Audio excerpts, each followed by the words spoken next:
Alright, so we're in for a good one today. I actually spent probably about 2.5 hours just actually recording 2 episodes yesterday, which was my schedule.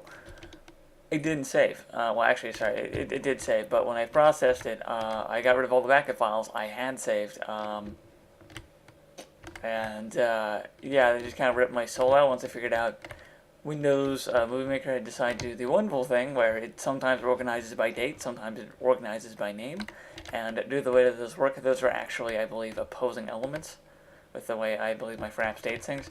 I'm no expert. All I know is I threw in shit like I always did, and something decided to bite me in the ass, something fierce.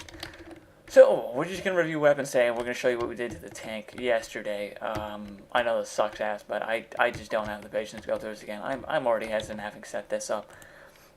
So, we're going to cover a giant listing of weapons today. And we have a whole ton of these bad boys lined up. I'm just going to check my list here. Alright. Right. So, first things first, important thing to note is we're going to start with cannon type weapons, at least the main cannon type weapons. We're going to do mortars last because mortars are pieces of crap last I checked, unless you're a boss with a 64 piece or some crap going on. In any case, let's open with machine guns. Now, machine guns, they've configured in an 8-piece delay, so it would be like 0, 2, 4, 6, 8. Or if you set the division to 8, 0, 1, 2, 3, 4, 5. And we can demonstrate that it'll pump a nice stream of lead, like so. And next up we have miniguns. A minigun is the exact same thing, just done with a 16-piece battery, being the absolute limit of attacks. I think it's just an absolute lead cannon. It's just a wall of pure bullet and anger. And up next we have tank gun, shotgun. Oh, sorry, no. Next up we have shotguns. Slight error in my listing. So, moving on to that. Shotguns, you just have them all fire at once. It's not unlike a machine gun or a shotgun. Or, sorry, a machine gun or a minigun. You just have them all fire at once for a nice and wide spread. After that, we have a tank shotgun, because this is your alternative. If you want a shotgun that punches through personal shields and sword-based blocks, then you can go ahead and construct tank guns by making a assigned cannon with an unassigned cannon in front of it, and you can add more unassigned cannons for more damage, but more attack count for every unassigned cannon. Your total number of cannons will always be the total number of attacks consumed. You have 16 as a limit. If you're breaking that, you're either in test mode where you can set your attacks to 64, and a server can't, or you're a boss, and your boss tag won't work in actual battle mode, so what the hell are you doing here? Although I'm not going to stop you from keeping watching if that's what you want to do. In any case, so tank guns. Yeah, so you need a equal or greater amount of barrel to cannon ratio. Sometimes these are nicknamed blasters by the community for some reason, but I'm not sure what kind of configuration that refers to. So we actually have a very tight spread. In fact, this is almost a pure square of lead being shot. That's because tank guns are actually extraordinarily accurate, although they do have a bit of arc to them and less velocity than standard bullets. After that, we have the jackhammer. A jackhammer is basically an 8-piece machine gun array, but instead it's firing 8 2-piece tank guns. And it is called a jackhammer because it is extraordinarily loud to fire. It is just an absolute avalanche. So, moving on. After that, we want to cover missile launchers. Now, the trick with missile launchers is we set these to use 190 speed alternating, and we start with 0 delay as one of the cyan properties. And we move up to 0 to 10 to 20 to 30 to 40. We do that so once we fire them, we not only have a greater diversity for getting some hits in, we have all of our missiles not in one place, and it sounds way cooler and it's more fun to use. So if you do that, you really gain the benefit for many, many, many reasons. It just makes your missiles better. Me and a friend of mine used to think missiles were absolute garbage, and then we started throwing in delay in this picture, and suddenly they were actually a really good tool to have. After that, we have mine laying. You insert 2 events into a weapon, and it will cause you to put 2 events and a launcher, and it will start firing bouncing mines, which will also home in on enemies if they're within the first couple bounces, which is pretty cool. And they'll also stick to the ground for about 8 seconds or so afterwards, meaning you can just spray them on the floor at low velocity, and they will hurt anything that runs through them. So if you have a little ankle-biting sword bot or some crap on you, mines will take care of that guy pretty quickly. Assuming you can't just shoot him in the face. After that, we have dense swords. We've used compression tech here to condense 40, I believe, yeah, about 4 swords right now. You can do up to 8, 16, whatever you want. And this allows for a single point of very high volume of damage. With this kind of density, you really don't even need amps. Amps are, in all likelihood, pretty overrated. After that, we have the chain sword, which is essentially a dense sword combined with a spinning sword set that is slightly shorter. In this case, it's a 6-to-4 ratio. And by adding the spinning motion, you add a bit of a RPM. So I use about 30 as my speed, so you don't tilt the mech too much or affect your aiming quality. Assuming you're mounting this on an arm or a vertical gun. So based on that, you can see we actually have a lot more width to our array while still being able to hit with 4 swords in that kind of general area. And it even intersects our main area too for a bit more hacking and slashing. So chain swords are really, really cool. They're a great invention and they kind of just plow through things mercilessly. After that, I believe we have the defensive sword, which you can set them up as arrays. And if cannon bullets or swords hit these little sword walls, and you can even do in every other space, and it'll still be mostly good in my experience, you will actually block the incoming attack entirely. It used to be entirely, and then it was like 90%, and now it's like entirely again, but now tank guns go through them, which is kind of overkill for tank guns in my book, as much as I do love them. Huh. This guy isn't turning off. Oh. There we go, yeah, it's just a little sticky for some reason. Right, so after that, we have the helicopter blade. This is kind of a noob tactic, I'm not going to lie. Oops, I've got to program that. That's supposed to be spinning at about 30 to, actually probably like 100 RPM. Let's go and fix it while I have just a moment's time. It's a good button to start off on anyways.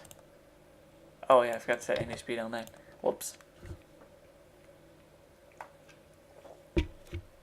So viewing the helicopter blade, whoops. Wrong button. As you can see, we have mad RPM going right here. This is just crazy flickery fast. This is meant to just absolutely smack bullets out of the way. This is both newbie and antiquated because the Newtonian reaction from this kind of spinning can really screw with your craft. We have a very long, heavy chassis piece, so we're not having that problem. And now, since they repatched things, tank guns and missiles both defeat this. Before it was just missiles. So, for this exact reason, it loses out tactically to most things out there. So I'm just going to advise, probably don't use the tactic, but if you want to know that, there's your knowledge. After that, we have beamers. Beamers are pieces of crap. I've seen them used well by walkers using very high intensity beamers and a high walker bonus. But to be frank, they are just not good weapons. They're blinding, they have a very small cone of fire, they're very continuous hitting for not necessarily a whole lot of damage, and they tend to be really energy and range inefficient. That being said, we've actually arranged using couplers 2 upwards offset degrees, 2 downwards offset degrees, left 2 degrees, right 2 degrees, you get the idea. And what we've come up with is actually a shotgun beamer, which solves the problem of having a very small point of aim. It replaces a small point of aim with a cone of fire, making it significantly easier to hit things at close range. It is also coincidentally more blinding, but we use intermediate 4 to 6 power beamers on that, for sanity's sake. Next up we have the machine gun mortar. This is another thing I put a footnote on. This was also nerfed when they did the combat update. Mortars are really good now if you're a boss, but they changed it so they can't do core damage.